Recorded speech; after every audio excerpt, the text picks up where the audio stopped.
Welcome back, everyone. This is the video 31, Inheritance of Module 5 Object Oriented Programming from H&M Technologies online training. I have mastered creating classes, building objects, and setting up constructors. But today, we are going to unlock one of the most powerful feature of object oriented programming, inheritance. In programming, we have a golden rule called DRY, dry. Don't repeat yourself. Imagine you are building a game with different characters, a warrior, a mage, and an archer. All of them need healthy points, a name, and a method to move. If you write those exact same attributes and methods in three separate classes, you are repeating yourself it, right? If you ever want to change how movement works, you have to update in it three different places. Of course, here the solution is inheritance. It solves this. It always allows a new class to absorb or inherit the attributes and methods of an existing class, just like how you inherit a trait from your parents, like genes. The corporate ladder, we'll see using the one example from the real world corporate. Let's say model a real world company. In company, you have a generic employees. Every employee has a name and a ID and a salary. But then you have a specific types of employees like developers and managers. A developer is an employee, but they also have a programming language but they specialize in, right? Instead of building a new developer class from scratch, we can tell Python, hey, build a developer class, but copy all the basics stuff from the employee class first. Let's visualize this hierarchy before we code. The existing class is called a parent class or a base class. The new class that inherits from it is called the child class, the derived class. One is a base and a derived. Derived means child class, base means parent class. Alright, open up your VS Code and create a new file called inheritance mastery.py or just inheritance.py. You can choose whichever you want. Let's build our parent class first. See, nothing new here, just a standard class. Now let's create a child class that inherits from it. Okay, look at your output terminal. Arjun is working hard. Look at the output terminal. We have Arjun, and Arjun is working hard. But look at the developer class. It has a pass keyword. It's completely empty.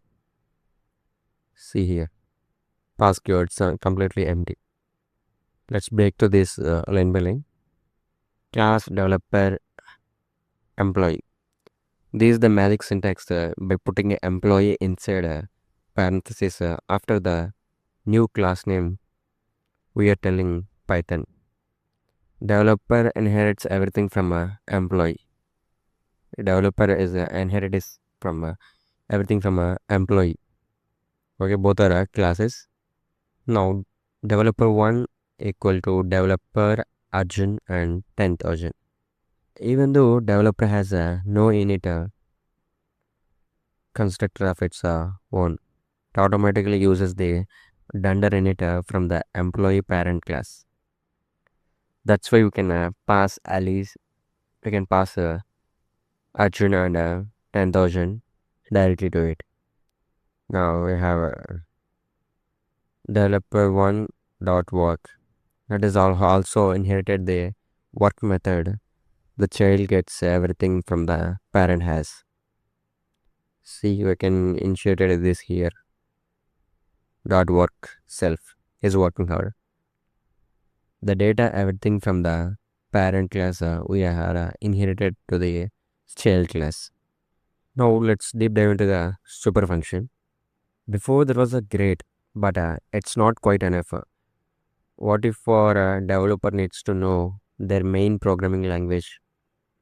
We need to give the developers its own constructor. But we don't want to rewrite the name and salary code. Enter the super function. Dot super is your direct hotline to the parent class. We'll see. Let's break down this line by line. We have defined a new constructor of a child. It needs everything the parent needs plus new stuff. That is a diff init, dunder init, in self, name, salary, and programming language. And now here I used super dot dunder init name salary.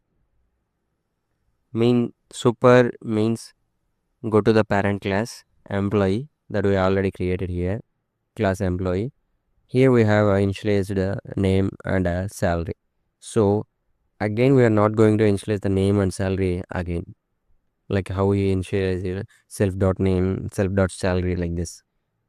Instead of that, we just use a super dot init name salary, right?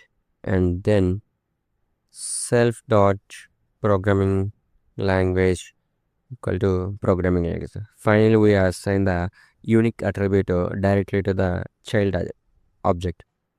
Then, as usual, we call the developers and we gave the data Ravi 10,000 and Python, and then we formatted our output with the print developer to name is a Python developer programming language, and plus again I added a developer, so it prints like a Ravi is a Python developer. Now let's see method overriding. Inheritance is not just about copying, it's about customizing. Sometimes the parent's behavior doesn't fit the child perfectly.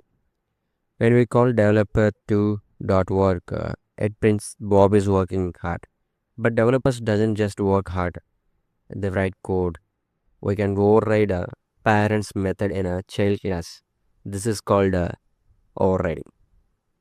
We can override the parent's method, whatever the method or we have in a initialized in a parent class, that we can change in a child class, that is called method overriding.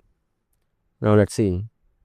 Now see the output terminal. We override this work function in a child class instead of taking from parent class. Here work is a name, self dot name is working hard, and I override this is writing a Python code on a programming language.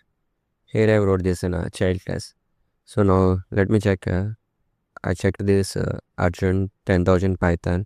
I gave the data, and print developer name is Arjun, and developer dot work is Arjun is writing a code on a Python. See, instead of not taking work from a parent class, it just overrides and it's take the work from the child class. This is called a method overriding. I have successfully customized the child's behavior method going to the parent. Before we wrap up, I wanted to show you how deep this rabbit hole goes. Classes can inherit from classes that are inherited from other classes. This is called a multi-level inheritance. Imagine a senior developer class. A senior developer is a developer, and a developer is an employee. Let's look at the complete chain. Now see here. Now see here. So multi inheritance. This is our grandparent, and the parent is before it is called as child, but it is now parent. And now then again we created a senior developer, that is a child multi inheritance and senior developer, and we see here we are not initiating a dunder in it. We just define a architecture self dot name is a designing architecture. Now I'm testing my code. I gave data like Ravi 95,000 and Python. See, senior.work, the work is inherited from the developer. See, the parent class, the work is inherited from here, and name is writing code and programming. See the output.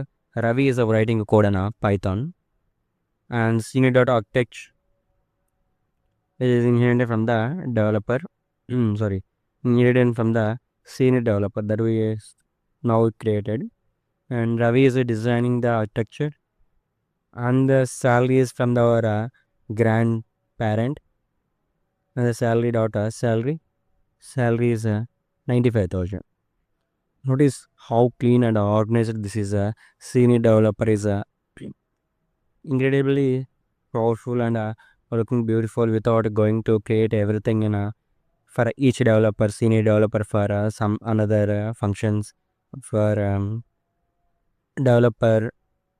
We are not creating separate ones. We are just getting data from our parent, and then we're creating multiple inheritances. Here are some practice questions to you, and you open a new file and try these all the questions. Take your time to truly understand how the data flows from the child up to parent. And next video will tackle polymorphism. Thank you for choosing H&M Technologies. Keep coding, and I'll see you there. Bye bye.